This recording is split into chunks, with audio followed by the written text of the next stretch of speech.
Welcome back to the reading of the poem of the Man God, written by Maria Valtorta, Volume 3,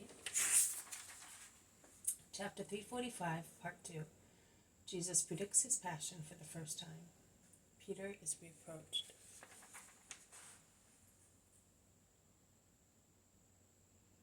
Tears, Lord?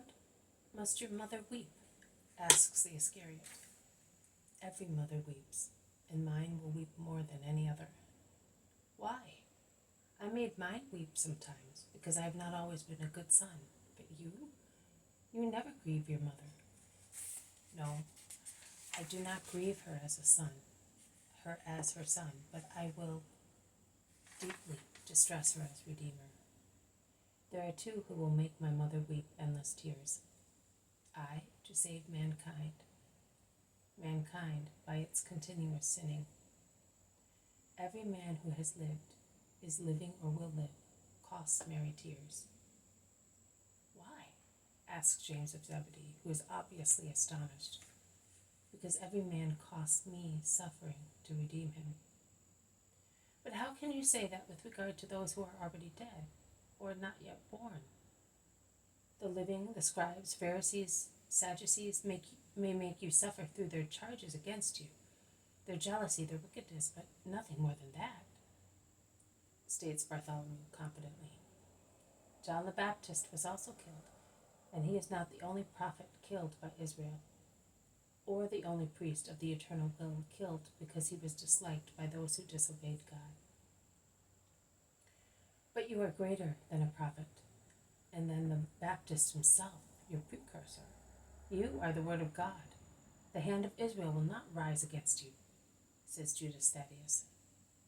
Do you think so, brother? You are wrong, replies Jesus. No, it cannot be. That cannot happen. God will not allow it. It would be a perpetual humiliation of his Christ. Judas Thaddeus is so excited that he stands up. Jesus also stands up and stares at his pale face and sincere eyes. He says slowly, and yet it will happen. And he lowers his right arm, which he had raised, as if he were swearing an oath. They all stand up and press closer around him. A circle of sad, incredulous faces. Voices can be heard whispering. Of course, if it were really so, Thaddeus would be right. What happened to the Baptist was wrong, but it extolled the man, a hero till the very last. If instead it should happen to the Christ, it would diminish his fame.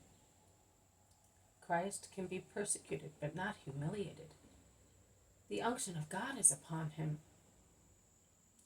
Who would continue to believe in you if they saw you at the mercy of men? We will not allow that. James of Alphaeus is the only one who makes no comment. His brother chides him. Are you not saying anything? Are you not reacting? Have you not heard? Defend the Christ against himself. James does not reply, but he covers his face with his hands and moves aside, weeping. He is a fool, utters his brother. Perhaps not such a fool as you think, replies Ermastius, and he goes on. Yesterday, when explaining the prophecy, the Master spoke of a decomposed body that is recomposed, and of a body that will rise from death by itself. I think that one cannot rise again unless one dies first. But one may die a natural death or die of old age, and even that would be too much for the Christ, retorts Thaddeus, and many say that he is right. Yes, but in that case it would not be a sign given to this generation, which is much older than he is, remarks Simon Zealot. Of course not, but he did not necessarily speak of himself, retorts Thaddeus, who is obstinate in his love and respect. No one but the Son of God can rise by oneself from the dead, as no one but the Son of God can be born as he was born. I maintain that, as I saw the glory of his birth, says Isaac, as a fully confident witness. Jesus has been listening to them. looking at each while he was speaking. With his arms folded on his chest, he now makes a gesture that he wants to speak, and he says, "The Son of Man will be handed over into the power of men, because he is the Son of God. But he is also the Redeemer of man, and there is no redemption without suffering. My body, flesh and blood, will suffer to make amends for the sins of the flesh and of the blood. I will suffer morally to make amends for the sins of intentions and passions. And I will suffer spiritually for the sins of souls. My suffering will be complete. Therefore, at the appointed time, I will be captured in Jerusalem, and after suffering grievously at the hands of the elders and high pontiffs, of the scribes and Pharisees, I will be sentenced to disgraceful death. And God will let them do so, because it must be so, as I am the Lamb who is to expiate the sins of the whole world. And in deepest anguish, which my mother and few more people will share with me, I will die on the scaffold, and 3 days later, exclusively through my own divine will, I will rise again to eternal glorious life as man, and once again I will be God in heaven with the Father and the Spirit. But I must first suffer all infamy, and my heart is to be pierced by falsehood and hatred." A chorus of scandalized shouts spreads through the warm-scented springtime air. Peter, who is also daunted and scandalized, takes Jesus by the arm and pulls him aside and whispers in his ear, "Oh Lord, don't say that. It's not right. See, they are scandalized. You lose their esteem. On no account. You must allow that. In any case, such a thing will never happen. So why speak of it as something real? You must rise higher and higher in the eyes of men, if you want to assert your authority and eventually end by working a last miracle, such as crushing your enemies.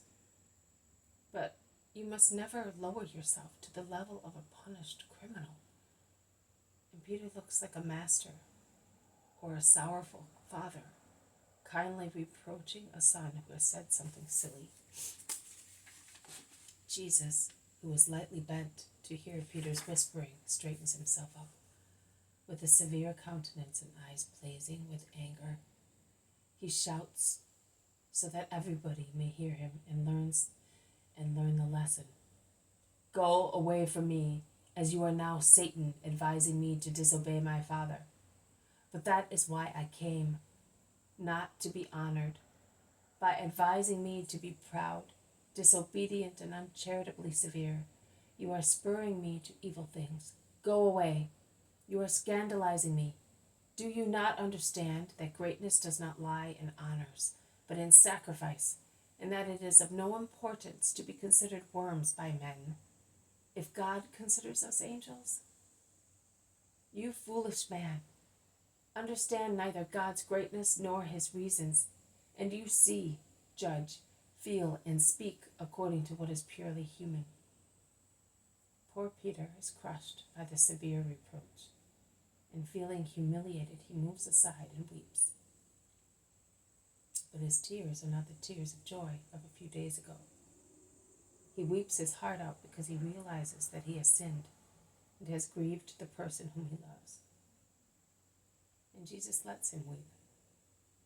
He takes off his sandals, pulls his clothes up, and wades the stream. The others follow him silently. No one dares say a word. Poor Peter is the last in the group, and in vain Isaac and the zealot endeavor to console him. Andrew turns round several times to look at him, and then whispers something to John, who is utterly depressed. But John shakes his head in denial. Andrew then makes up his mind. He runs forward and reaches Jesus. He calls him in a low, trembling voice. Master! Master! Jesus lets him call several times. At last he turns round with a severe countenance. He asks, "What do you want?" "Master, my brother is distressed. He is weeping." "He deserved it." "That is true, Master, but he is a man. One can make mistakes when speaking." "In fact, what he said today was quite wrong," replies Jesus. But he is not quite so severe now, and the sparkle of a smile mitigates his divine eyes. Andrew takes heart again, and redoubles his effort in favor of his brother. "But you are just, and you know that he erred through his love for you." Love must be light, not darkness. He turned it into darkness and bandaged his soul with it. "That is true, Lord, but bandages can be removed if one wants. It is not as if the spirit itself were in darkness. Bandages are the outside. The spirit is the inside, the living nucleus. The inside of my brother is good." "Well, let him remove the bandages that he put on it." "He will certainly do so, Lord. He is already doing it. You turn round. You will see how disfigured his face is by tears, which you are not comforting. Why are you so severe with him?" "Because it is his duty to be the first, as I gave him the honor to be so. He who received much must give much."